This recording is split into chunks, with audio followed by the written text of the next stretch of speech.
reading natin. So let's have a word of prayer to start. Father God, we would like to ask again for your guidance for our Bible study. We ask for the Holy Spirit to lead us. We would like to have a deeper understanding of your word and to have a richer relationship with you. We continue to pray for our friend Gina. You know her situation. She's now in the hospital due to COVID. But we pray that you would be with her and that her condition would improve soon so she can be with her family. In Christ's name we pray. Amen. So, ang lesson natin ngayon, tungkol ito sa paghahanda natin for eternity. Yan. So, nung una kong nakita yung topic ng lesson natin, ano kayang paghahanda for eternity yung gagawin natin?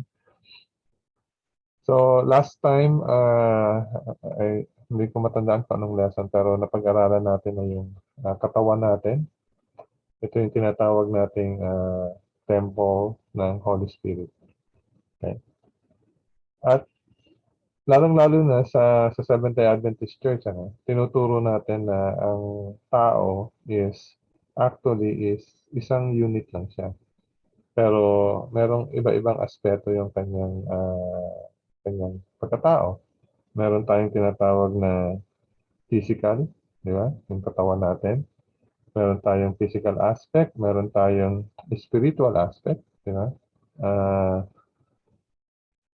Tayo ay kumikilala sa Diyos, tayo ay sumasamba sa Diyos, di ba? So meron tayong spiritual na aspeto sa ating pagkatao. Meron din tayong emotional aspect. Meron tayong relasyon sa ibang tao, marunong tayong may mga emotion tayo. Marunong tayong magmahal, nakakaramdam tayo ng galit, nakakaramdam tayo ng tuwa, nakakaramdam tayo ng pagkalungkot. Di ba? So, meron kang physical, meron kang emotional, meron kang spiritual, at meron din tayong tinatawag na mental. Di ba?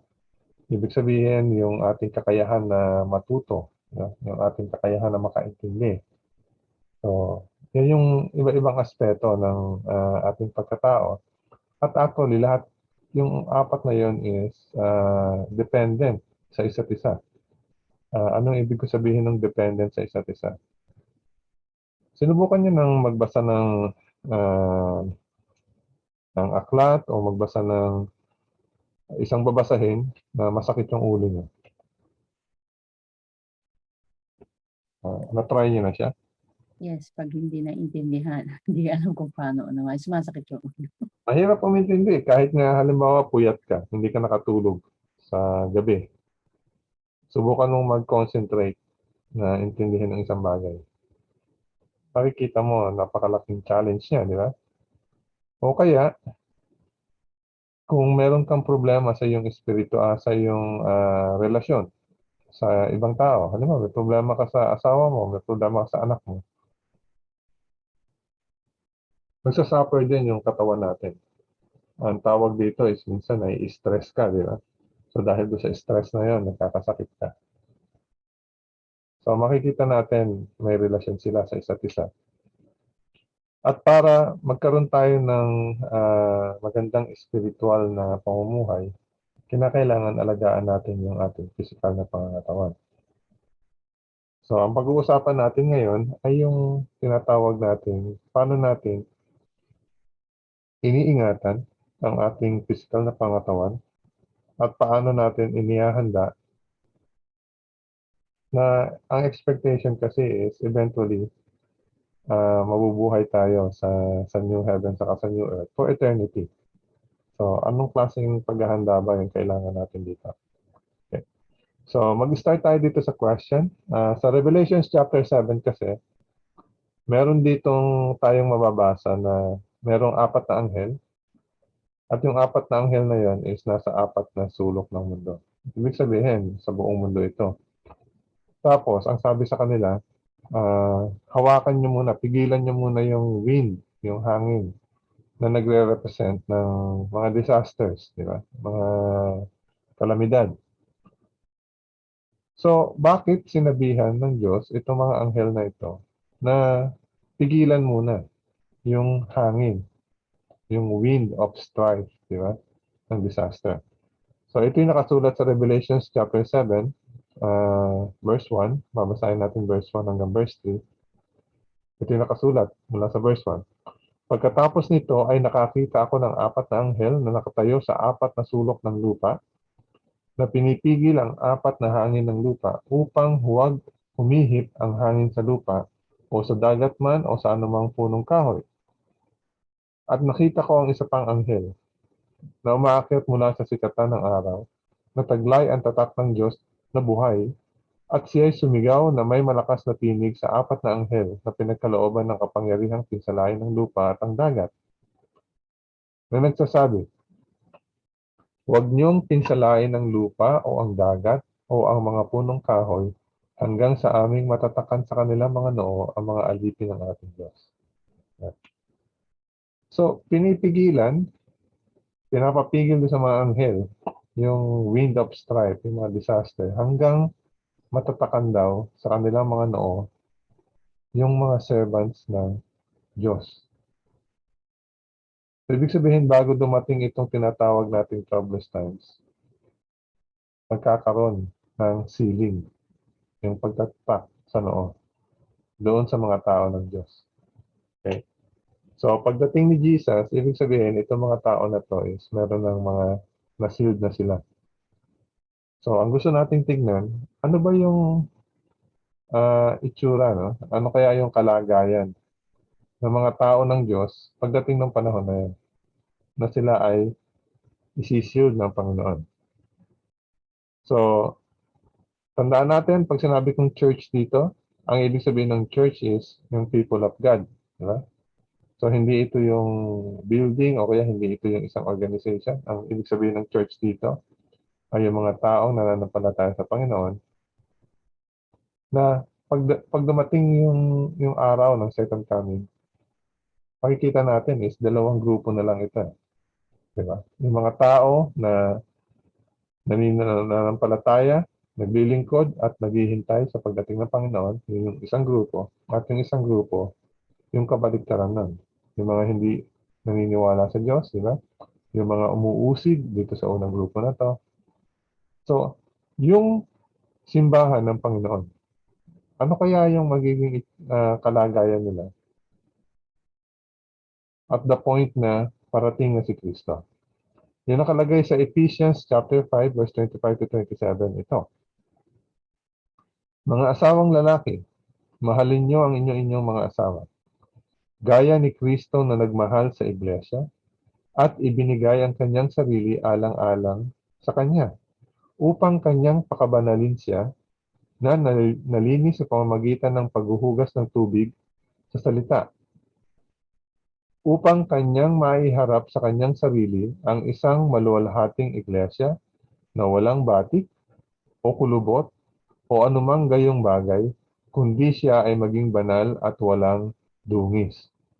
So, ito yung magiging itsura ng iglesia, yung kalagayan ng iglesia pag dumating si Jesus. Ibig sabihin, nakahanda sila bilang isang bride, di ba? Para sa Panginoon. At ang description nila dito is maluwalhating iglesia. Glorious church na walang batik, walang kulubot, di ba? Kundi siya ay maging banal at walang dungis. So, can you imagine kung anong kondisyon ito? Mga banal at walang dungis. Ano sa tingin niyo? Ano yung sinasabi dito ng Ephesians chapter 5, verse 27?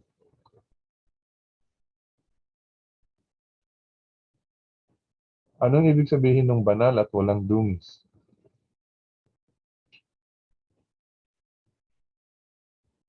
By the way, gusto niyo bang mapabilang dito sa iglesyang itong daratan ni Jesus? Siyempre naman. Siyempre, di ba? So, importante na malaman natin kung dumating si Jesus tomorrow. So, gusto natin nandito tayo sa iglesia na to, di ba? So, anong ibig sabihin nung maluwalhati, walang batik o kulubot, di ba? Banal at walang dungis. Righteous. Righteous. Anong ibig sabihin ng righteous? Matuwid. Matuwid, okay? Pag sinabi natin matuwid, hindi baloktot. Di ba? So, paano sila naging matuwid?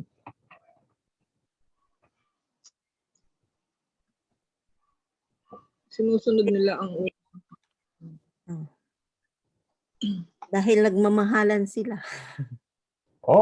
I mean, isang sign na sila ay tagasunod ni Jesus kasi ang sabi ni Jesus is, they will know, di ba, that you are my people if you love one another.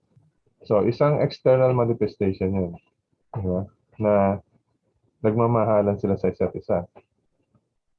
Pag tinignan natin na kasi itong nasa Revelation 7, ito yung 144,000. Pero lumabas din sila sa Revelation 14. Ang sabi doon, sila yung grupo ng tao na sinusundan nila yung kordero kahit saan siya magpunta. Diba? Nabasa na natin yung sa Revelation 14. So, kaya sila naging maluwalhati, walang batik, kulubot, mga banal at walang dungis. Kasi sinusundan nila si Jesus kahit kung saan magpunta si Jesus. At yung sinabi kanina ni Ate Janet, yung righteousness. Ito yung righteousness na galing kay Jesus. Kasi yung righteousness lang ni Jesus yung walang batik, walang kulubot, di ba? Banal at walang dungis. Malinaw na sinasabi sa Biblia na ang katwiran o ang righteousness ng tao parang basahan niya. So hindi yan yung itong pinag-uusapan natin dito.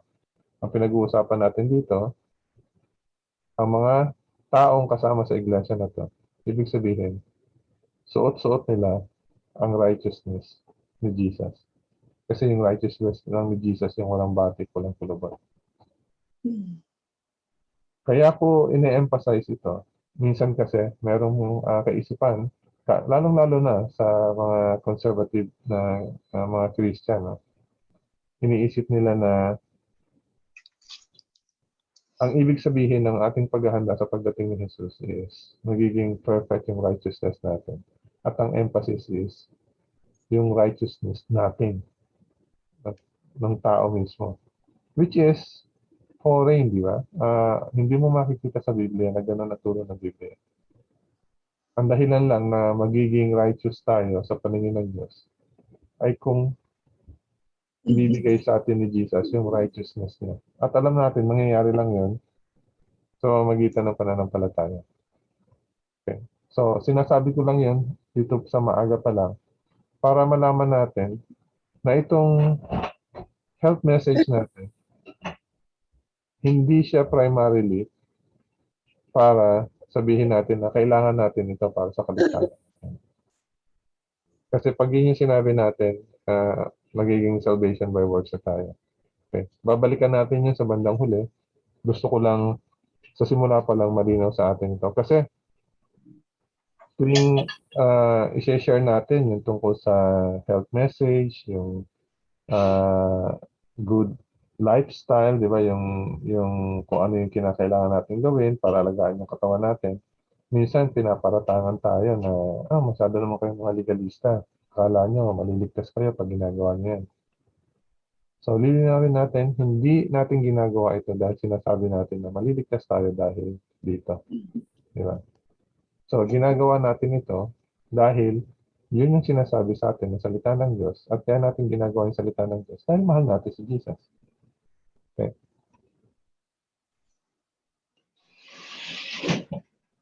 So, since napag-usapan na natin na itong simbahan, itong iglesia ni Cristo, ni Jesus na daratnan niya ay glorious, di ba? Walang batik.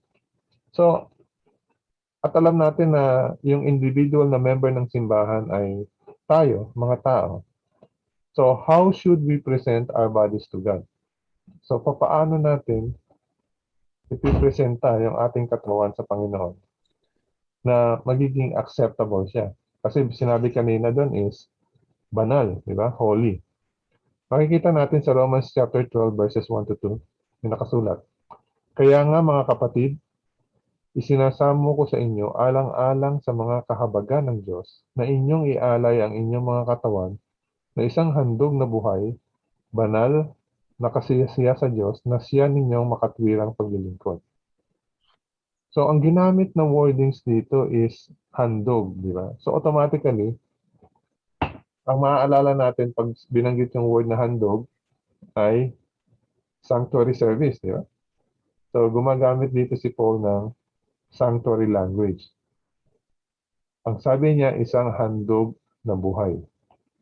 Eh kasi sa sanctuary service, pag sinabi nating offering is, ano ginagawa sa offering sa sanctuary services? Meat offering. Yung mga offering, di ba? Anong ginagawa doon sa mga offering? Pinapatay. Pinapatay, di ba? Pero ang sabi ni Paul dito, tayo, ang mga katawan natin, is isang handog na buhay. Kasi, yung sacrificial offering, ginawa na ni Jesus yan.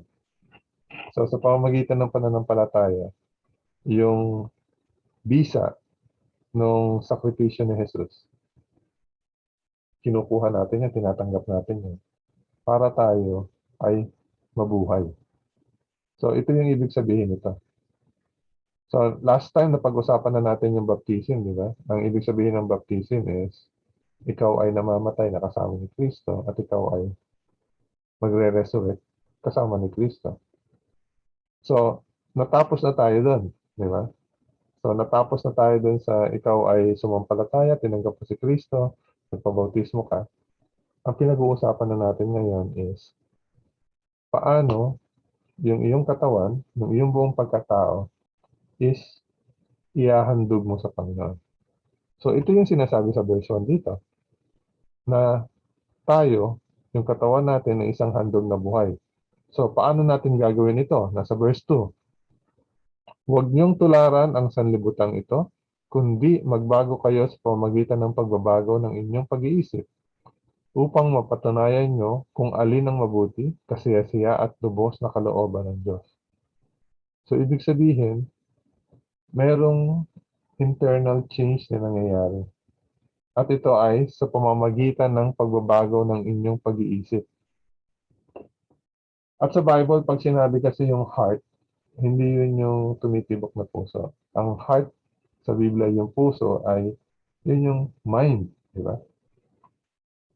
Pag-iisip. Sinabi sa atin sa Philippians Philippians chapter 2, na dapat kuhanin natin yung pag-iisip ni Jesus, yung pagiging humble niya, di ba? So, dapat hindi natin tularan ang sanlibutan ito, kundi pagbabago ng ating isip sa pamamagitan ng pagkuha ng the same na pag-iisip ni Jesus. So makikita nyo nakasentro lagi kay Jesus itong kung paano natin ipepresent yung ating katawan sa Diyos.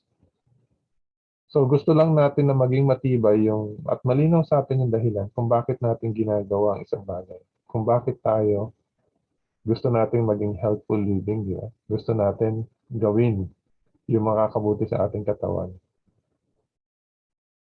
Hindi dahil sa kung ano pa mang dahilan, kung hindi dahil ito yung makakapagpasaya sa Panginoon. At ginagawa natin dahil mahal natin ng Panginoon. Kaya nga ang sabi sa 1 Corinthians chapter 10:31, at sa tingin ko familiar kayo dito sa verse na to. 1 Corinthians 10:31, therefore whether you eat or drink or whatever you do all to the glory of God. So ang motibo natin sa paggawa nito is para sa ikaluluwalhati ng Panginoon. Okay? So sana malinaw sa atin yon para yung motivation natin kung bakit natin ginagawa yung isang bagay is naaayon sa salita ng Diyos. So, usually kasi pag ang pinag-uusapan is Bible o kaya religion, ang sinasabi ng tao, mga spiritual na bagay yan, di ba? So, minsan inihiwalay nila yung spiritual sa mga physical na bagay. At alam natin na ang Biblia is hindi pinaghihiwalay yung pagkatao natin, yung spiritual sa physical component ng ating pagkatao. Hindi ito pinaghihiwalay. Kaya alam natin yung state of the dead, hindi rin yung namatay yung katawan tapos yung lumulutang na kaluluwa na merong consciousness is meron pang natitira. Hindi tayo naniniwala doon. Kasi naniniwala tayo na ang tao, itong living soul, di ba, is unity yan ng physical na katawan at yung tinatawag na hininga ng Diyos, di ba? Pag pinaghalo mo yun yung buhay na kaluluwa. So makikita natin sa Bible sa 3 John verse 2, isa lang kasing chapter doon, so verse 2, minamahal, ito yung parang greetings, ano? Minamahal, aking idinadalangin na sa lahat ng mga bagay ay mapabuti ka at magkaroon ng kalusugan kung paanong nasa mabuti ring kalagayan ng iyong kaluluwa. Ibig sabihin yung spiritual sa yung physical na health, ang kalagayan ng tao, parehong tinitignan sa Biblia. So dapat ipanalangin natin na pareho, di ba? Physical saka spiritual. Kasi nabanggit na natin kanina na pag yung isa nagsasuffer din yung isang aspeto ng iyong pagkatao.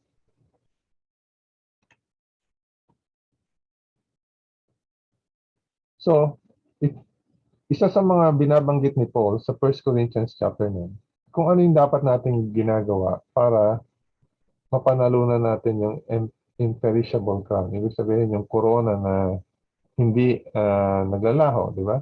Hindi na nasisira.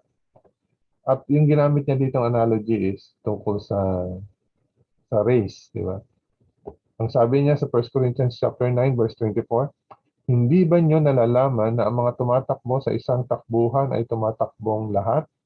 Ngunit iisa lamang ang tumatanggap ng gantimpala.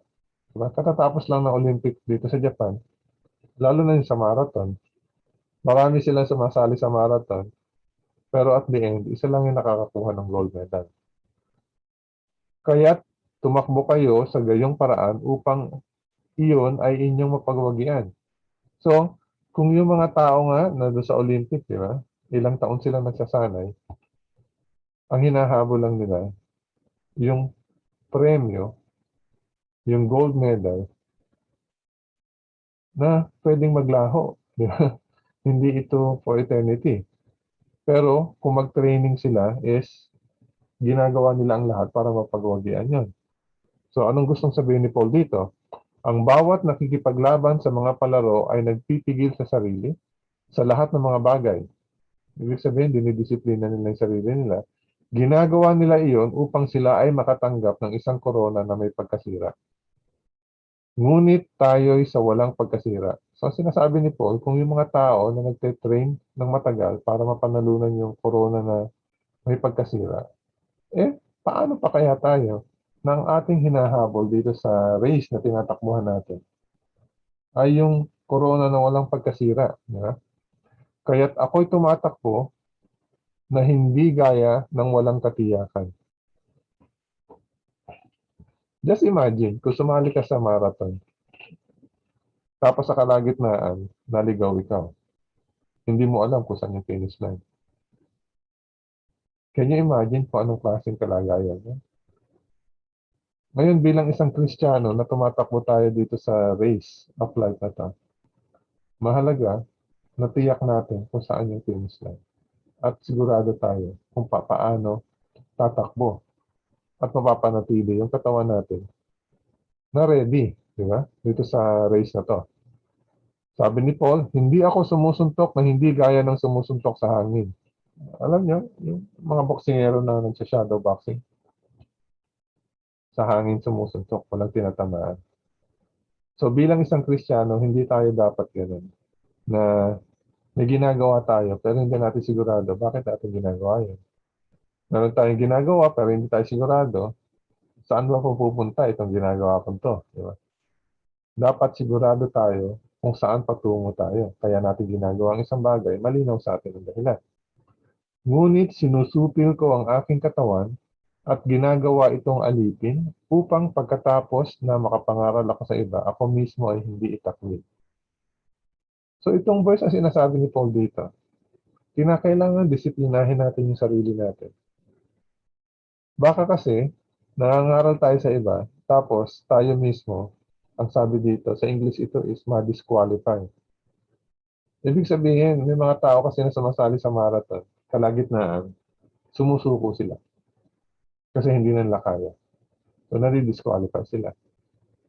So, sinasabi ni Paul dito, habang tumatakbo tayo sa race na to, dapat patuloy yung pagdisiplina natin sa sarili natin para makatapos tayo hanggang sa katapusan ng race.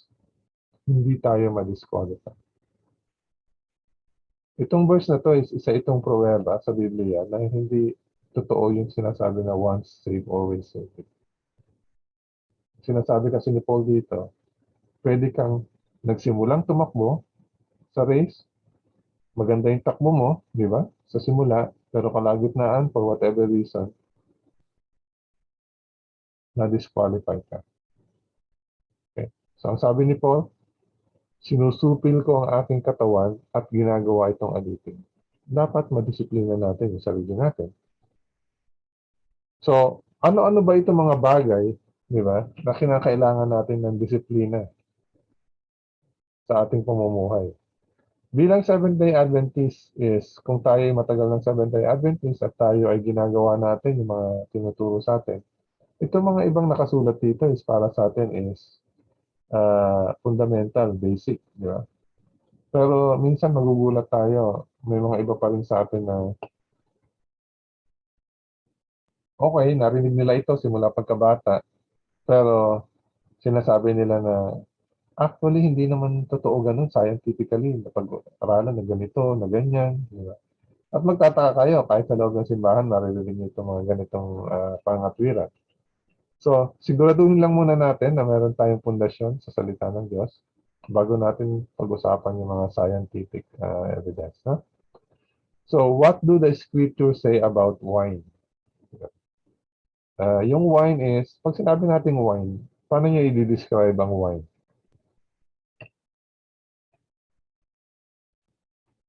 Ngayon, sa panahon ngayon, ang wine, alak. Alak, okay? Pag sinabi nating alak, ano ang laman ng alak? Alcohol, nakakalasing. Yun. So, minsan kasi kinakailangan meron tayong alam ng konti sa sa chemistry. Alam natin, di ba? Ibinigay sa atin yung mga prutas. Pero yung prutas kasi is nag-undergo ito ng proseso. Di ba? Halimbawa, saging. Naalala ko nung isang araw na minsan mahilig magbaon ng saging. Inilagay sa bag. Nakalimutan sa bag. So, ilang linggo na siya sa bag, na-discover lang siya dahil nagsimula siya mangamoy. Okay? So, bakit nangangamoy yung isang saging na inilagay mo sa loob ng bag na nagtagal na siya doon ng ilang linggo? Ano sa tingin niyo yung dahilan? Bakit nangyayari? Natago kasi. Ha? Tinatago ng matagal. Ano mangyayari sa kanya pag nakatago siya ng matagal? Bubulok. Natin. Mabulok. Mabulok. Yun, Maging mabubulok. rancid. Maging rancid. So, may tinatawag tayong fermentation. Di ba? So, meron mga chemicals siya, mga prutas. Actually, lahat naman ng pagkain, pero mag-focus tayo sa prutas. Nabubulok siya, nagpe-ferment siya. At dito sa proseso na to, nagpo-produce siya ng acid.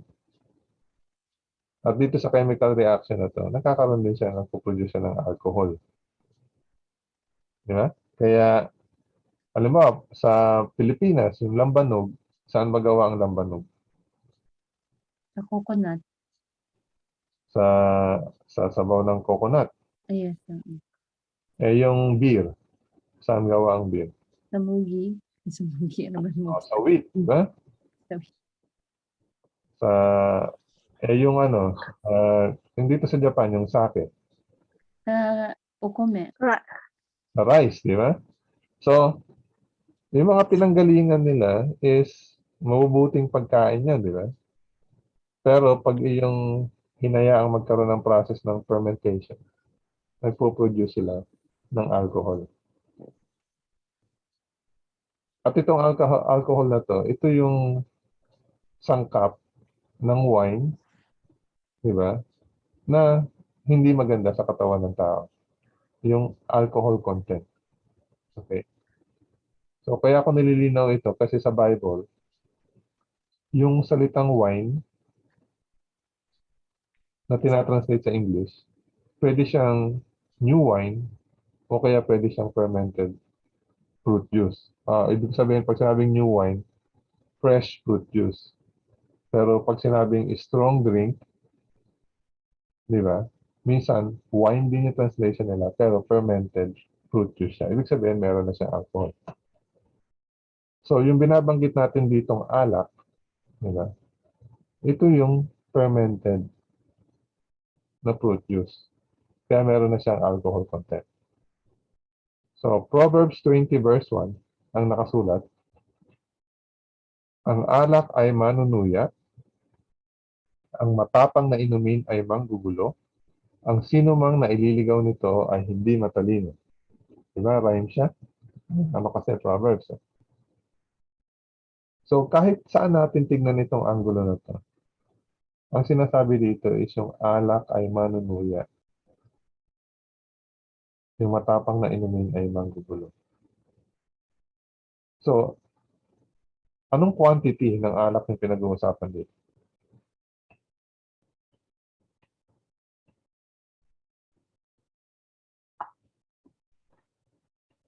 May nakita kayo ditong quantity. Gaano karaming alak? Wala. May sinabi ba ditong quantity? Wala. Walang nakalagay. Wala, di ba? Ang sinabi lang is ang alak ay manunuya, ang matapang na inumin ay manggugulo. So, minsan kasi is makikita natin na ano tawag dito, lalo sa mga commercial, drink moderately. Alam niyo ibig sabihin ng salitang yan? Drink moderately. Dahan-dahan pag-inom. Di ba? Ang sinasabi is huwag masyadong marami, uminom lang ng tama. Ano yung nakikita niyong problema doon sa salitang yan? Uminom lamang ng tama.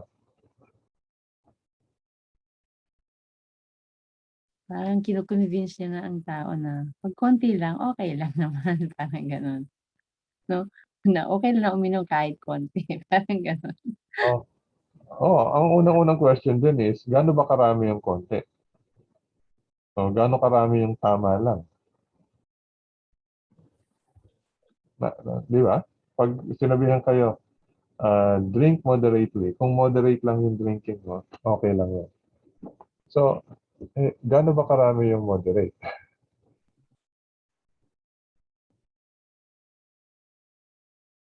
Siguro para sa mga umiinom is ano, Isang Yung- baso sa kanila. Hindi malasing. pag hindi nila Nalasing na. wala na.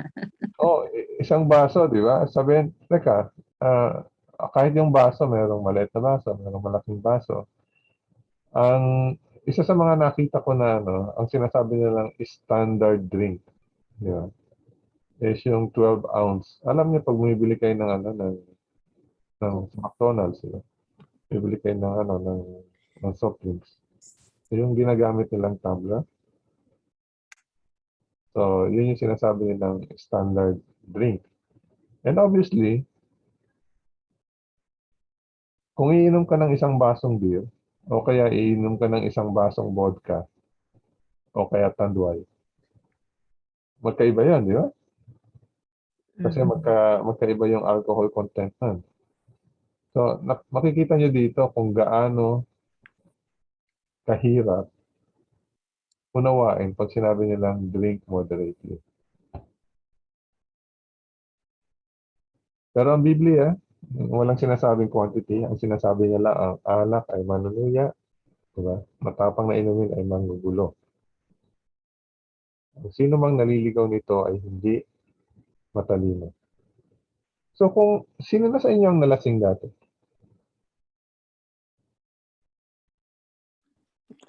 Ko. Nagarolan. Ko. Kasi noon kami, nung ma-remember ko dun sa Jensan, yung bang kinutil, bawal ba din pala yun? Ano yan? Ano? Kinutil. Ano yung kinutin? Yung Tuba. tabliya, tapos may yung matamis na tuba, tapos Tuba. may itlog, at saka orange manata yun. Bawal din pala. Ang masama is yung alcohol. Di ba? Oo nga.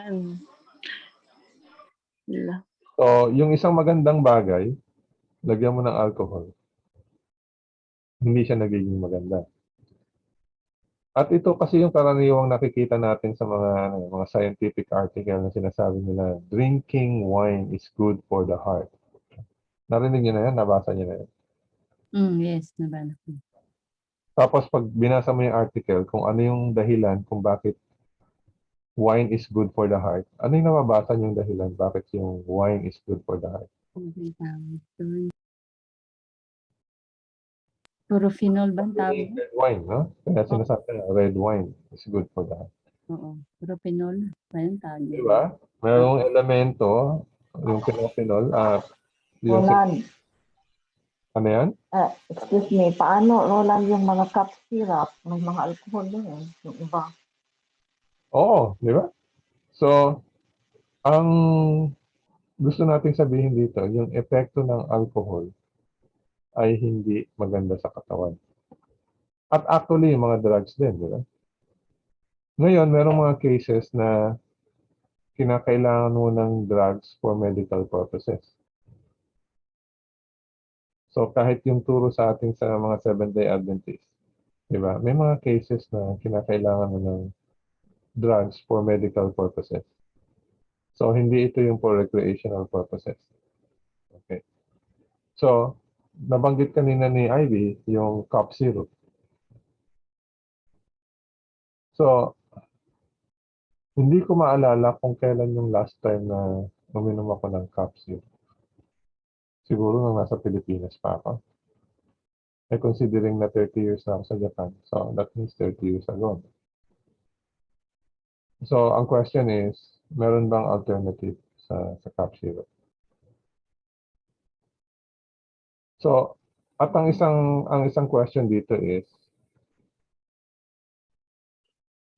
yung alcohol ba na iniinom natin, diba, is, bakit natin siya iniinom in the first place? So, ang sinasabi sa atin is, yung alak is manunuya, yung matapang na inumin ay magugulo. So, pwede tayong mag-cite ng example, at ito is tunay na pangyayari. No? So, mag-iisip tayo ng mga iba-ibang cases. Di ba? Tapos parang ang lalabas is, kung allowed siya dun sa ganitong case, does it mean na nan-nullify o nawawala ang ibig sabihin yung sinasabi ng Bible na ang alak ay manunuya at matapang na inumin ay magugulo. Diba? So, minsan, yun yung nagiging parang usapan. Which is, yun din yung parang rason ng iba na sinasabi nila, basta naman uminom ka dun sa kaya mo, di ba? So, hindi siya problema. Yun yung karaniwang naririnig ko na reasoning ng mga tao na basta hindi ka malalasing, okay lang. Pero hindi yung ibig sabihin nitong verse na to. Kaninang umaga, meron kasing isang subject na pinag-aaralan sa mga anak ko tungkol sa epekto ng smoking sa kanang alcohol doon sa bata sa mga nagbubuntis pa, di ba? So regardless doon sa amount ng alcohol o kaya yung amount ng kung ilang sigarilyo yung hinihipit mo, meron siyang immediate impact doon sa bata. So parang tinitingnan ko lang at ito is sa tingin ko kahit sa bansa minsan nga sa ibang state sa Amerika, criminal offense para sa isang babae na alam niyang buntis siya kasi inom siya ng alak.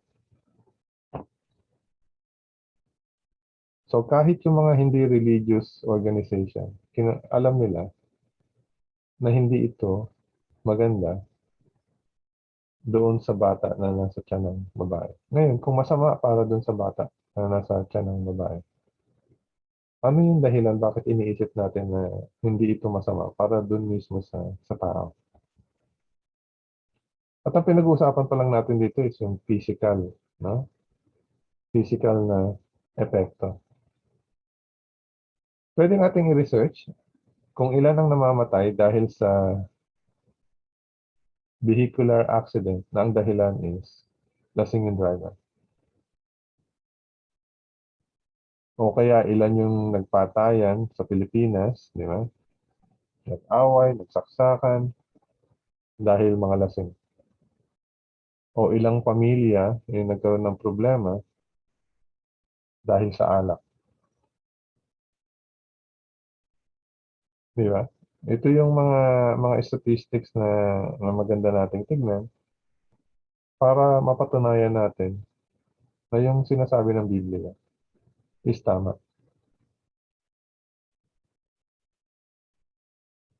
Ako is na-experience ko ng malasing dati. Di ba? Kaya pag dinidescribe sa Bible kung ano yung pakiramdam ng isang taong nalalasing. Sabi ko, itong Biblia isinulat ito thousands of years ago. Pero kung i-describe niya yung isang taong lasing, is eksakto. Yeah. So, may mga ibang verses sa Proverbs, may di-describe niya kung anong nararamdaman ng isang lasing. Pero for tonight, gusto lang natin sabihin na malinaw sa Bible na yung alak, di ba, is hindi maganda sa katawan ng tao. At lalong-lalo na sa pag-iisip ng tao. So, kung gusto natin maging malinaw yung takbo ng isip natin para always malinaw sa atin kung anong tama o mali, huwag natin lagyan ng alcohol yung katawan natin. Kasi ang unang-unang titirahin niya yung brain. Susunod na din yung liver mo, di ba? So, good for the heart nga siya, pero bad for brain and bad for your liver. At ang dahilan kung ba't good for the heart siya is dahil yung component o ingredients na matatagpuan natin doon sa mga prutas mismo. At hindi na lang yung prutas ang kainin mo, di ba? Wala pa alcohol. So, bukod sa mga strong drinks, meron pang another area ng temperance na si Solomon, alam niyo kailan si Solomon, di ba? Na tayo ay binigyan ng warning. Ang sabi ni Solomon sa Proverbs 23 verse 2, at ang lalamunan mo'y lagyan mo ng patalim kung ikaw ay isang taong magana sa pagkain. So, nung nakita ko tong translation na to sa Tagalog, sabi ko, masama bang maging magana sa pagkain? Pero actually, pag tinignan mo siya sa English, ang ibig niya sabihin, kung ikaw ay walang control sa pagkain, up to the point na lalagyan mo ng patalim yung lalamunan. So, ibig sabihin, kahit dun sa inosenteng bagay na pagkain, hindi rin maganda para sa atin kung excess, di ba? Kung i-overdo natin. At ito ay napatunayan ko, no? Dati kasi, nung medyo bata-bata pa kami, mahilig kami kumain dun sa mga, alam mo tawag dito sa Japan dito? Yung eat all you can, mga buffet. Sabi ho dahil. Yung mga tabi-hoday, ano? So, ano yung tendency pag ikaw ay pumupunta sa restaurant na tabi-hoday? Yung eat all you can. Overeating. Oo, di ba? Sayang kasi. So, pagkatapos yung kumain, doon mo mararamdaman hindi maganda yung pakiramdam mo dahil ang dami mong kinain. Yun lang yung immediate impact nun, di ba? So, yung longer term impact nun, mag-gain ka ng weight, yung cholesterol level mo, yung fat level ng katawan mo, mag-gain. Ano, Elder Roland? Ano kasi pag overeating, yung tiyan natin, ang result is indigestion. Tapos yung pagkain nagfe-ferment siya, nagkakaroon din ng alcohol. Oo, kaya minsan hindi natin minsan, 'di ba, kakain ka ng marami, 'di ba? Tapos aantukin ka, matutulog ka, kinabukasan pakiramdam mo hindi maganda. Isipin natin bakit kaya hindi maganda yung pakiramdam ko? Bakit pakiramdam ko hindi ako nakatulog? Isa yun sa dahilan, 'di ba? Ino-overwork natin yung tiyan natin. So ito, guilty ako dito for ilang taon din yun na ang favorite pastime namin. Punta tayo doon sa restaurant na yan, di ba? Tabi Hoday. So, na-experience ko na kung ano yung ano ibig sabihin nun. At yung mga pagkain kinakain is yung allowed sa atin, di ba? So, ibig sabihin, kahit yung mga pagkain na, kahit sabihin mo puro vegetable ang kainin, pero pag ino-overdo mo pa rin, hindi pa rin siya maganda. Okay? So, kaya yung word na ginagamit natin dito, temperance. Ibig sabihin, may pagpipigil sa sarili. Yung sinabi ni Paul kanina. Sabi sa Proverbs 23, verse 19 to 21, makinig ka, anak ko, at ikaw ay magpakatalino, at iyong patnubayan sa daan ang puso mo. Huwag kang makisama sa mga maglalasing, at silang sa karne ay matatakaw kumain, sapagkat ang lasenggo at ang matakaw ay darating sa kahirapan, at ang pagkaantukin ay magbibihi sa tao ng basahan. Yan. So, lasenggo, matakaw, antukin. Nung inisip ko to, hindi nga ako lasenggo, hindi ako matakaw. Pati ba naman yung pagiging antukin, hindi maganda? Anong ibig sabihin nito? Pag sinabi nating at ang pagkaantukin ay magbibihi sa tao ng basahan. Masama ba maging antukin?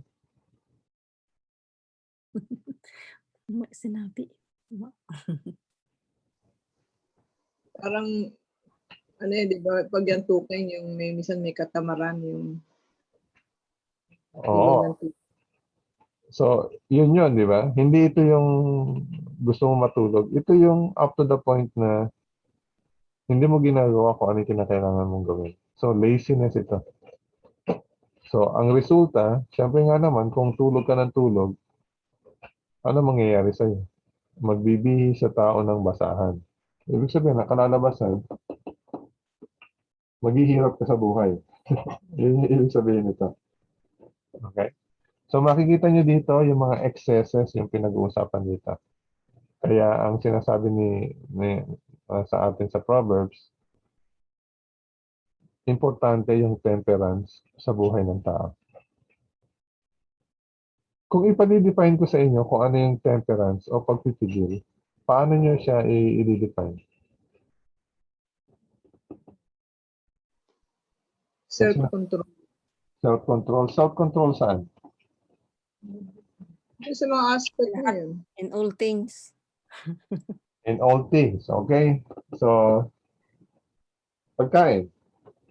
Pag sinabi nating temperance, yung mga bagay na hindi maganda sa katawan, anong kinakailangan natin gawin?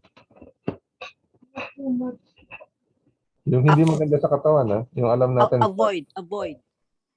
Iwasan. ang tawag natin dito is abstinence. Yung mga bagay na hindi maganda sa katawan, huwag ipasok sa katawan. Ang tawag doon, abstinence.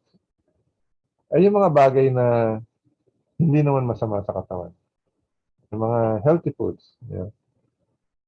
Pag sinabi nating temperance, anong ibig sabihin?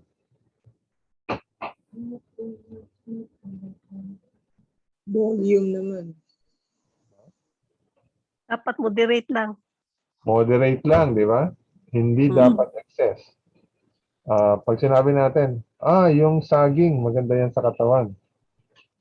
Buong araw, saging kinain mo. Di ba? So, walang temperance. Ang isang bagay, kahit maganda sa katawan, hindi dapat excess. Okay? So, yun yung temperance. Ibig sabihin, abstinence ng mga bagay na hindi maganda sa katawan. Tapos, moderation doon sa mga bagay na mabuti sa katawan. Okay? Kasi, kahit yung mga magagandang bagay, pag sobra, kasi nagiging hindi siya maganda. Itong sa Proverbs 6, ang sabi niya dito, counsel naman ito tungkol sa paggawa. Pumaroon ka sa langgam, ikaw na tamad, masdan mo ang kanyang mga lakad at ikay magpakapantas.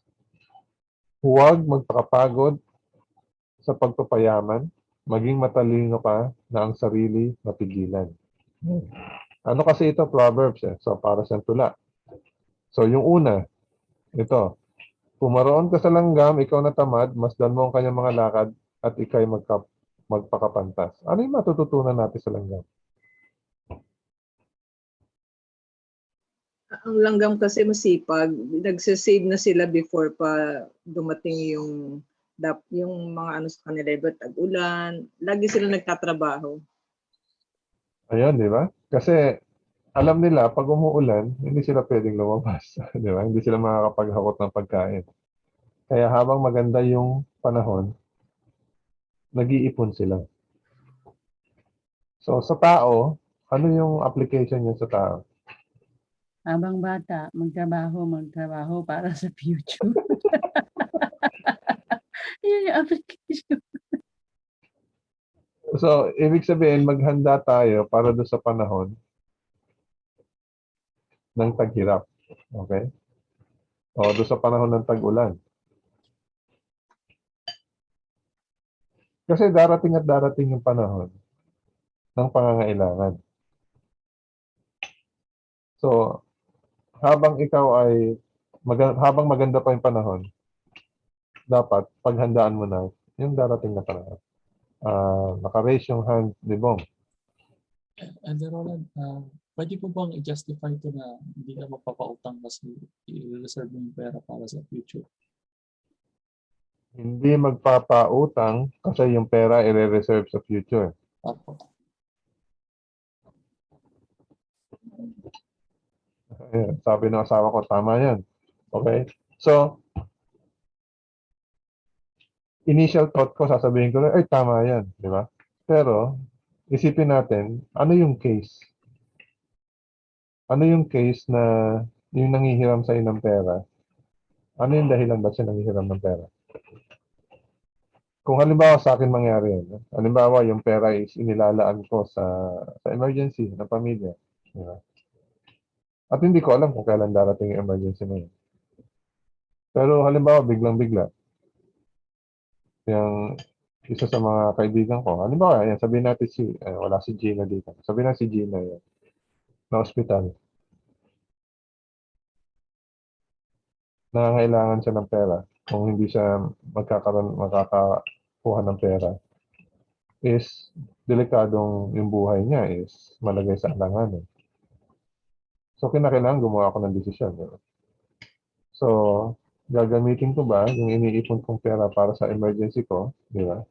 Para tulungan yung tao na may emergency ngayon.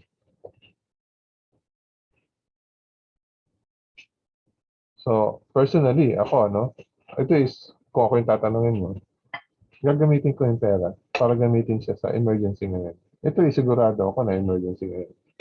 Hindi natin pinag-uusapan dito yung umuutang ng pera sa'yo para may pampaaral yung anak niya, o kaya may pampatayo sila ng bahay, di ba? O kaya para mahulugan yung bahay na hinuhulugan nila sa Pilipinas.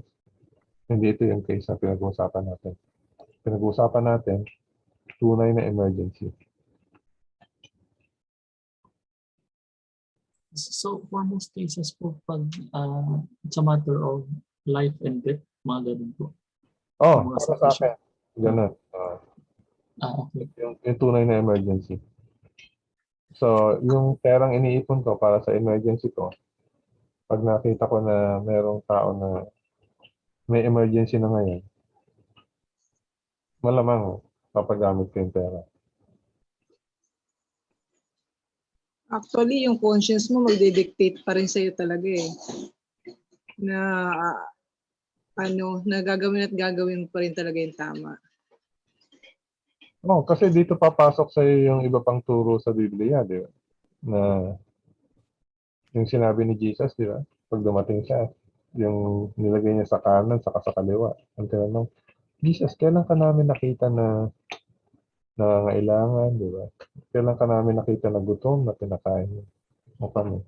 Ang sabi ni Jesus, kung ito'y gagawin niyo sa pinakamaliit sa inyo, ito ay ginawa niyo na rin sa akin. So, i-consider natin yung mga ibang turo sa Biblia. At sigurado naman ako, pag ganun yung prinsipyo natin sa buhay, hindi tayo pababayaan ng Diyos. So, idagdag na rin natin dito yung pananampalataya. No? So, susundin natin yung natututunan natin dito sa Proverbs na ikaw ay maglaan para sa iyong hinaharap. So, walang problema doon, di ba? Pero at the same time, sundin din natin yung tinuturo sa atin na paano mong maipapakita na mahal mo yung kapwa mo.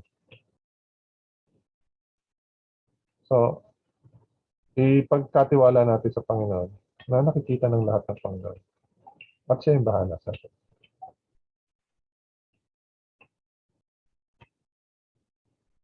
Itong pangalawang verse, huwag magpakapagod sa pagpapayaman, maging matalino ka na ang sarili mapigilan.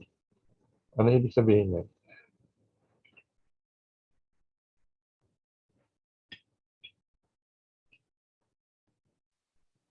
Minsan kasi yung sobrang oras yung ginagawa mong pagtatrabaho to the point na hindi ka na makaka-rest, tapos you have more than enough pero gusto mo pa rin talaga ng yung mas marami pang wealth.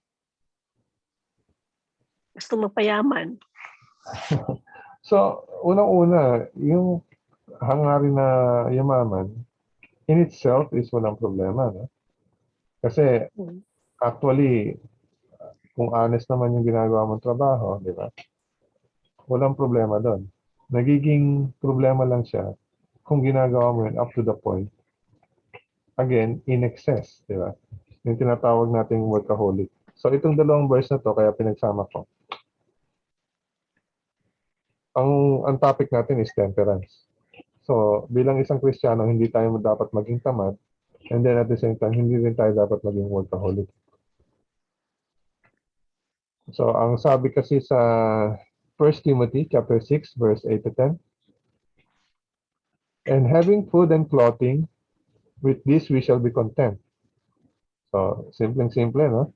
Sabi, kung meron kang pagkain, meron kang isusuot, kontento ka na dapat. But those who desire to be rich fall into temptation and a snare, and into many foolish and harmful lusts, which drown men in destruction and perdition. Dahil doon sa kagustuhan nila na yumaman, marami silang ginagawa na napapasok sila sa tukso at sa mga patibong. Verse 10, for the love of money is a root of all kinds of evil, for which some have strayed from the faith in their greediness and pierced themselves through with many sorrows. So, walang problema sa pera. Ang nagiging problema, pag yung pag-ibig mo sa pera, mangingibabaw sa'yo. Nagiging greed siya. At yun yung magiging problema, yung pagmamahal sa pera. Nakita tayo ng taas ng kamay, si Nels. Naiisip ko lang po yung current situation ng mundo natin, Sir Roland, yung kasi 'di ba yung parang sa end time parang parang love will grow cold.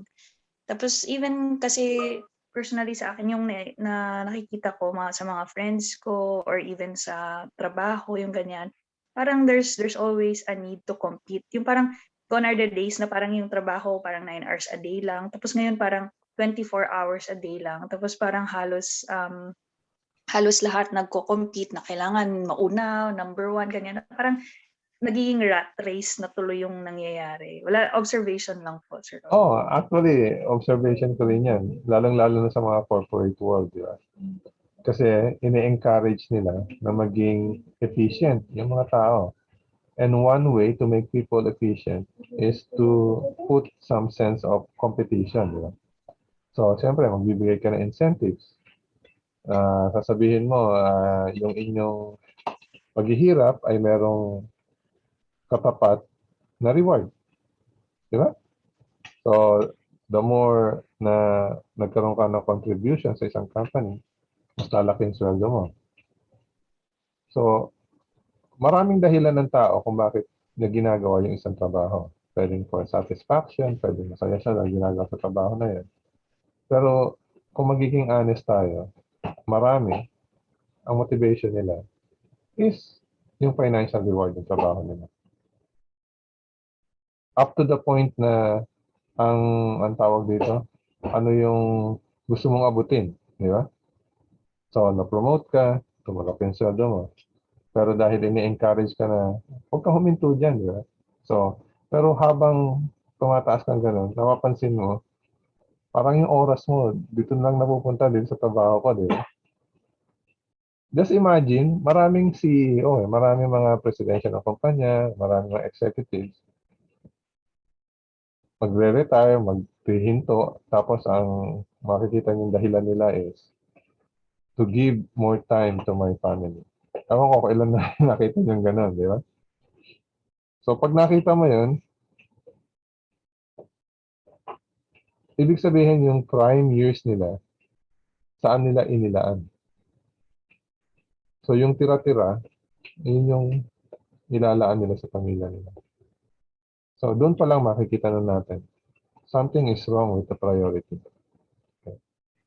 Opo, oo. Tapos naisip ko po sa topic ng temperance, parang balance lang din. Minsan mahirap na ma-achieve yung gano'n kasi given na parang halos lahat ganyan. So I find na through God's grace din kailangan parang malaman natin kung kailan na yung tama, yung time to stop or time na yung parang balance nga po. Ayun, di ba? So, ang general principle siguro na pwede natin kuhanin, yung sinabi na ni Jesus, na sabi niya sa Matthew ba yan? Matthew chapter 6, verse 33. But seek first the kingdom of God and His righteousness, and all these things will be added to you. So, minsan yung wants natin, di ba? Yung wants, akala natin yun yung needs natin.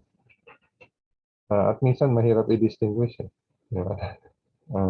You want a luxury car, but actually what you need is a regular car. Yeah? So you want a big house, but actually what you need is just a decent house, a small house. Okay, yung just the right size of house.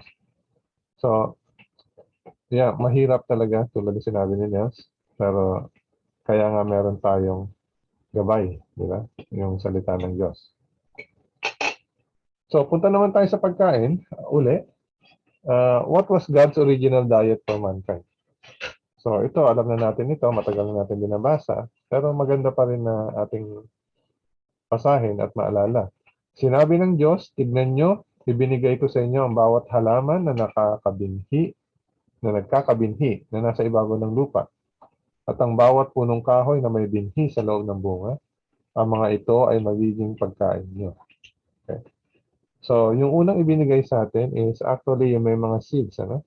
May mga binhi. Yung binhi is, ang ibig sabihin, translation nito sa English is seeds. Kaya ang sabi natin, ito yung mga nuts, grains, fruits, di ba? At pag binasa natin yung kasunod nito, yung herb, yun yung pagkain na ibinigay sa mga animals. And later, after ng fall, after ng Genesis 3, yung green herb, ibinigay na rin sa mga tao. So, ang Seventh-day Adventist is famous, di ba? Famous tayo sa pag-encourage, di ba? Sa mga tao na maging vegetarian. Pero at the same time, ito rin yung nagiging dahilan paminsan-minsan ng pagpuna, di ba? Sa Seventh-day Adventist na sinasabi na ginagawa niyong tawag dito, parang test ng fellowship sa church, yung pagiging vegetarian. At ito is makikita natin, minsan pag pumunta tayo sa mga simbahan, di ba? Na parang naglalagay ng ng level doon sa mga tao. Di ba? Nilalagay sa pedestal yung mga vegetarian, tapos yung mga vegetarian, ang tingin is merong pagkukulang. Kaya ako nililinaw kanina na itong ating health lifestyle, ginagawa natin ito is hindi para sabihin natin na ito ay requirement para salvation. Kasi once sinabi natin yan, automatic magkakaroon tayo ng problema sa ating theology. No? Kaya dapat maging malinaw sa atin kung bakit natin ginagawa ang isang bagay para maging faithful tayo sa gospel na pinapagawa sa atin ng Panginoon. Okay? Sa Bible, meron ding sinasabi tungkol sa pulot, sa honey. Masasabi niyo ba na ang honey ay mabuti sa katawan? What do you say? Mabuti ba sa katawan yung honey? Oo, mabuti. Mabuti siya. Ang sabi dito sa Proverbs 24 verse 18, Anak ko, kumain ka ng pulot, sapagkat ito'y mainam at matamis sa iyong panlasa ang tulo ng pulot o kyutan. Kulang ako ng end dito. So, ang sabi, maganda yung pulot. Ngayon, pag pumunta ka sa verse 13, the same chapter, kung nakasumpong ka ng pulot, kumain ka ng sapat sa iyo, baka ikaw ay masuya at ito'y isuka mo. Yan.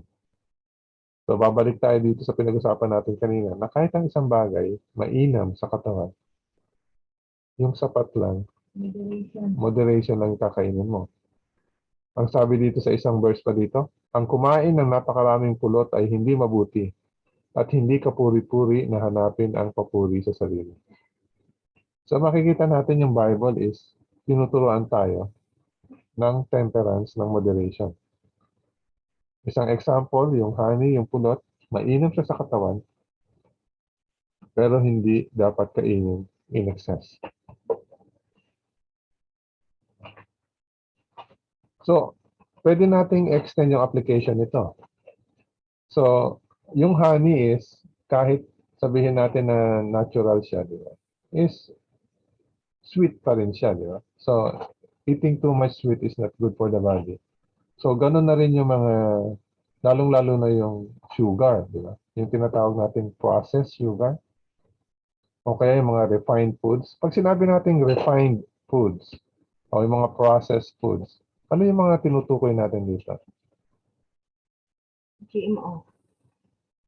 Hindi, iba pa rin yung GMO, no? Yung genetically modified, ano yan, mga organisms. Iba yan. Pag sinabi natin processed food or refined foods, ano yung ibig natin sabihin nito? Maraming additives nilagay. So, yung mga natatagpuan natin sa mga canned foods, di ba? Ibig sabihin, tinrasa siya para ma-store siya ng matagal sa lata. O kaya, yung mga nasa pakete, di ba? O kaya, yung McDonald's, mga hamburger, ibig sabihin, prinoseso siya, nilagyan siya ng kung ano-ano para tumagal. Diba? Ano yung kabaliktaran ng processed food o kaya refined foods? So kung hindi processed food o refined food, anong klaseng pagkain dapat yung pinakain natin? Organic. Yung organic is iba pa yan, di ba? Ang organic is kung paano siya tinanim. Pwede siyang ginamitan ng chemical o kaya hindi. So, from the farm, yung isa ginamitan ng chemicals, yung isa hindi. Pero pag naani mo na siya galing sa sa farm, ano dapat yung best na pagkain? From original, hindi yung Natural. Fresh. Yung fresh talaga Oo, bago di ba? harvest. Bumili ka sa palengke, di ba? Mm. Yung halimbawa, asparagus, di ba? So, ang bibilin mo is yung natural state ng asparagus kasi ang bibilin mo yung asparagus na nasa cans. Di ba? So, yun yung diferensya. Kahit sa rice. Yeah?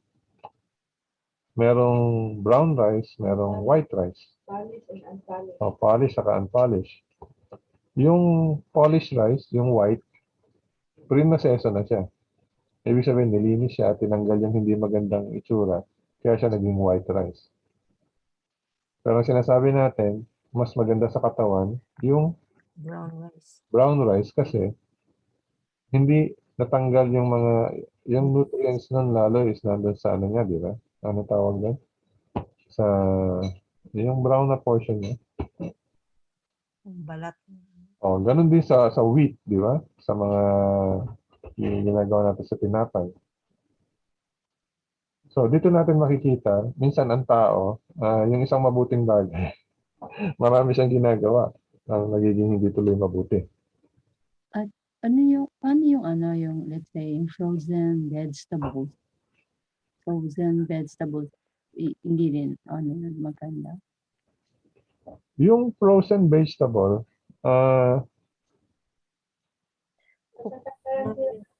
of course, ang the best is yung fresh, di ba? Pero may cases kasi na may mga areas na walang access sa fresh vegetable. Yung binibinti, huwag kang bumili kasi may mga halong gamot. Ikaw na lang gumawa tapos i-frozen mo, okay yun. Oh. So, tignan din natin kasi minsan nakalagay naman dun sa sa packaging. Kung meron silang nilagay na preservatives o kaya anong ginawa nila para ma-preserve ng matagal. Kasi yun yung problema din yung para ma-preserve siya ng matagal, ma-transport from let's say South America o kaya galing Pilipinas, dadalhin ng Japan. Meron silang kinakailangang idagdag doon sa pagkain para hindi masira.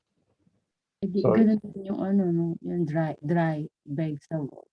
Let's say yung shiitake, di ba? May dry na minsan. Tapos, lutuin mo. Pag mahal kasi minsan yung yun yung dahilan kung bakit pinaprocess ng tao yung pagkain para ma-keep siya ng matagal. Pero in the process, di ba, nagkakaroon siya ng disadvantage. So, ang pinag-uusapan natin dito is ideal, di ba? Yung ideal is yung fresh. Tapos yung next ideal. So, obviously, kung halimbawang ang makukuha mo lang is yung frozen, di ba? Hindi natin sinasabi na kasalanan na kumain ka ng frozen. Hindi yun yung usapan natin dito. Di ba? So, pinag-uusapan natin dito, ano yung the best, di ba? Kung makukuha mo yung the best, yun yung gawin mo, di ba? Pero kung mamimili ka between kakain ka ng frozen vegetable o kaya magugutom ka, di ba? So, obvious naman na ang pipiliin natin is kakain ka ng frozen vegetable. Pero kung meron kang choice between frozen vegetable sa fresh vegetable, siyempre ang pipiliin mo fresh vegetable. minsan, pag mahal kasi gulay, di ba? Toast mo. Minsan walang gulay eh. So, lalong-lalo na pag nagkaroon ng bagyo o kaya hindi maganda yung panahon. So, like what I said, this is not a matter of salvation. Hindi natin gagawin ito na dahil kumain ka ng frozen vegetable, hindi ka maliligtas. Hindi yun yung pinag-uusapan natin dito. Okay? So, lilinawin lang natin yun. Kasi minsan, may mga tao na ganun na pag pinag-uusapan is tungkol sa mga ganitong bagay, di ba? Tapos napupunta, ay, ginawa mo yan, kumain ka niyan, hindi ka maliligtas. Doon tayo malalagay sa alanganin. Okay, thank you. So, isa pang binigay sa atin sa Biblia is, ano yung unang tahanan na ibinigay sa atin ng Panginoon? Doon sa mga una nating mga magulang. Kinuha ng Panginoong Diyos ang lalaki at inilagay sa halamanan ng Eden upang ito ay kanyang bungkalin at ingatan. So, lalong-lalo na sa panahon natin ngayon, na minsan mga tirahan natin, lalo na ngayon, ini-encourage na stay home, di ba? Alam natin yung benefits na tayo ay nasa labas, humihinga ka ng sariwang hangin, di ba? Nakakapag-exercise ka. Isa sa makita nating lifestyle na ibinigay kay Adam at Eve kahit nung wala pang kasalanan is ang trabaho nila nasa nature. Ibig sabihin yung benefit ng sariwang hangin na ang ginagawa mo sa nature, physical na trabaho looks like yun yung ideal na design ng Panginoon. So again, kung ang buhay natin halimbawa ako, di ba? Dati, gusto ko pa dati nung ako'y nagbubuhat ng mga mabibigat na mga rubber, di ba? Nalalagay sa truck. Tuwan-tuwa ako na pinapawisan ako. Pero ngayon yung trabaho ko is karaniwan, nakaupo ako, di ba? Nasa harap ng computer. So, ano yung magagawa ko para yung katawan ko is ma-exercise, di ba? Makasagap ako ng sariwang hangin. So, isip ka ng paraan kung paano mo magagawa, kung ano yung ideal na Panginoon. Okay? So, minsan isipin natin, kinakailangan ko bang bumalik sa Pilipinas, pumunta sa probinsya at magsaka para magawa ko yung trabaho na ikaw ay kasama sa nature, di ba? So, ano yung tingin niyo dito sa ganitong topic? Lalong-lalo na ngayon, magkaroon ng iba-ibang trabaho dati, di ba? Dati simple lang. Dati agriculture, fishing, di ba? O kaya manufacturing, mag-aalaga ng hayop. Ngayon, iba-iba na yung trabaho. Ano sa tingin niyo yung implication nito sa buhay natin ngayon?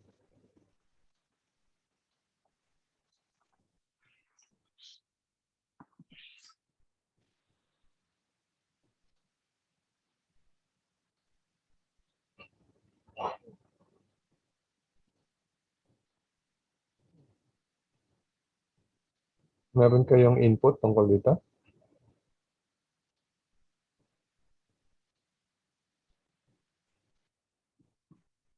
Parang kailangan mo ata ng balance. Parang ganun.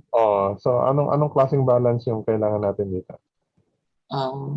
For example, dahil hindi ka exposed sa mga exercise, dapat mag-alat ka din ng sa ganun. Oo, di ba? Kung yung trabaho mo is hindi na bihirang-bihira yung physical exertion, ibig sabihin maghanap ka ng opportunity para magkaroon ka ng physical exertion. So, lalong-lalo na sa panahon natin ngayon, di ba? Hindi advisable na pumunta ka ng gym. Pag umaga ka naman lumabas, kinakailangan mo nakamas, di ba? Just imagine kung paano ka magja-jogging nakamas. Diba? Nasubukan niyo na yan. Yes, nasubukan ko yan. Sinubukan ko one time, di ba? Kailang metro pa lang ako, pakiramdam ko hindi na ako makahinga. So, napilitan kami, sa gabi kami may exercise. So, pag may pagkakataon, sa umaga, kasi importante yung sikat ng araw. O kaya, di ba, labas ka sa veranda mo, di ba, magpasikat ka ng araw para makuha mo yung sikat ng araw. Yung physical exertion, gawin sa gabi. So, ang importante is humanap tayo ng paraan para magawa pa rin natin kung ano yung ina-advise sa atin na kailangan ng ating katawan. So, tungkol naman sa disposition natin sa buhay. Disposition, ibig sabihin yung attitude natin sa buhay. Anong klaseng attitude yung nagli-lead sa mabuting kalusugan? Sa Proverbs 17, ito yung nakalagay. Isang mabuting gamot ang masayang puso, ngunit ang bagbag na diwa sa mga butoy tumutuyo. Ayan. Medyo malalim-lalim yung salitang ginamit. Anong pagkakaintindi niyo dito? Sa English yata ito yung a merry heart is a medicine.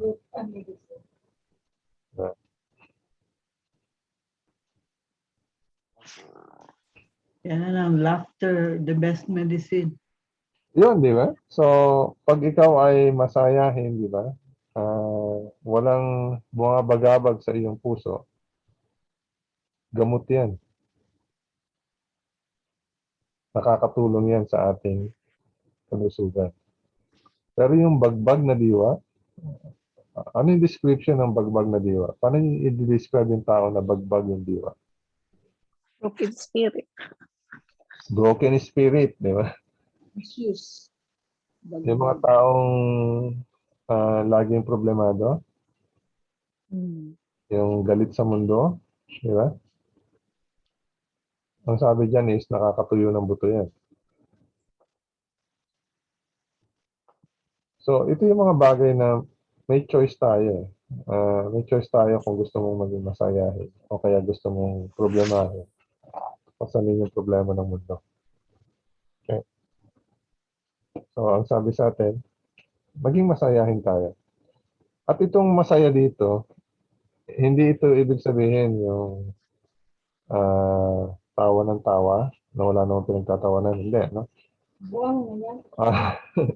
Buwang na daw yan. Ang ibig sabihin nito, more on yung inner peace mo, di ba?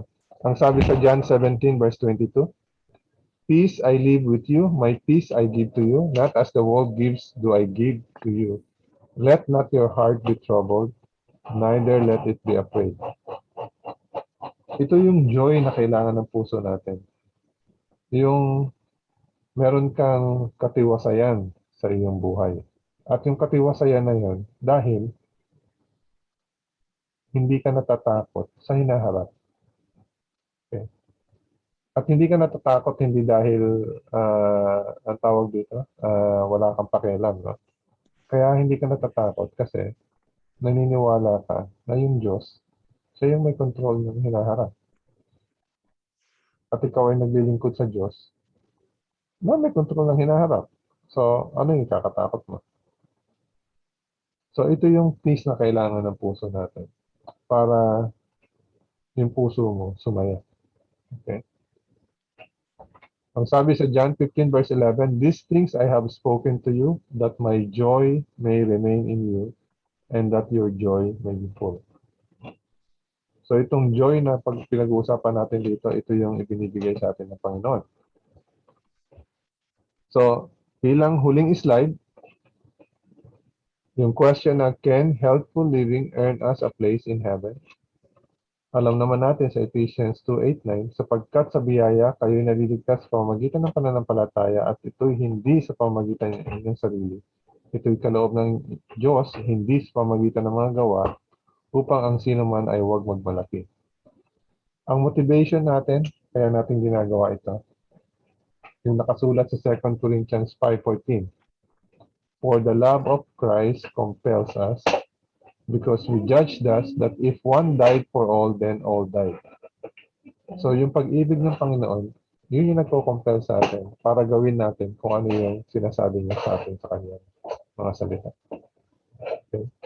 So hindi ito para patunayan na tayo ay mas righteous kaysa sa ibang tao. Hindi ito para magkaroon tayo ng enough points para tayo ay maligtas. Hindi. Ito ay pagtugon sa pag-ibig ng Panginoon. Kaya natin ginagawa. Okay? So, meron bang paglilinaw sa ating napag-aralan sa araw na to?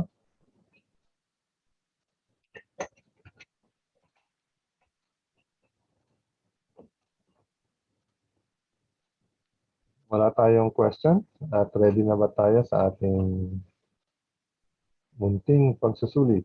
Yan. Talagang munti lang siya ngayon.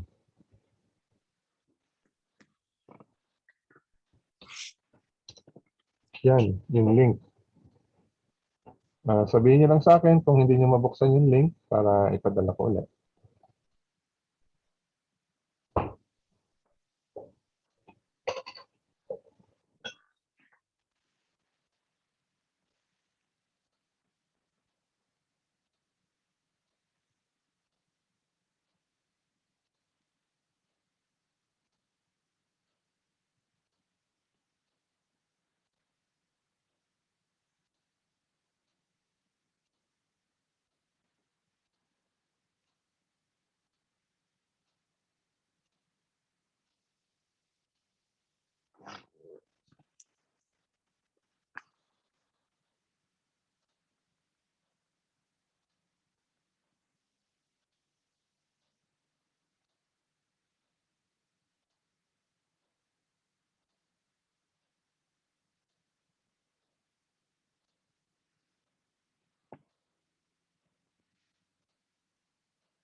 Yung question number 1, dalawa yung answer na piliin niyo.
May 3 nang nag-submit.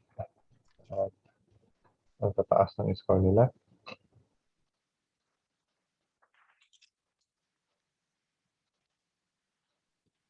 Sir Roland, may question po. Hmm. Yung kung dating naging lesson natin about dun sa mga kids, sa mga bata, kung paano po sila i-discipline, yung ganun po. Ah, Meron po po tayong link ng ganong study dati. paano magdisiplina sa bata? Sa gabi natin siya ginawa. Yung dati Opo, kasi oo.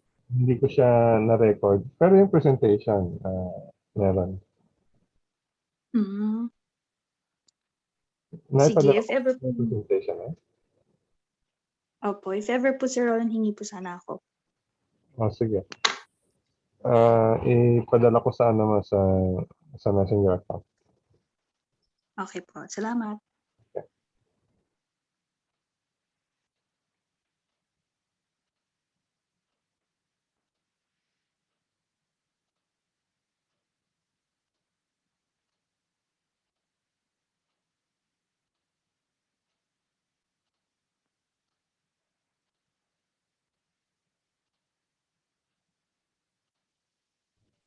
May dalawa pa tayong hinihintay.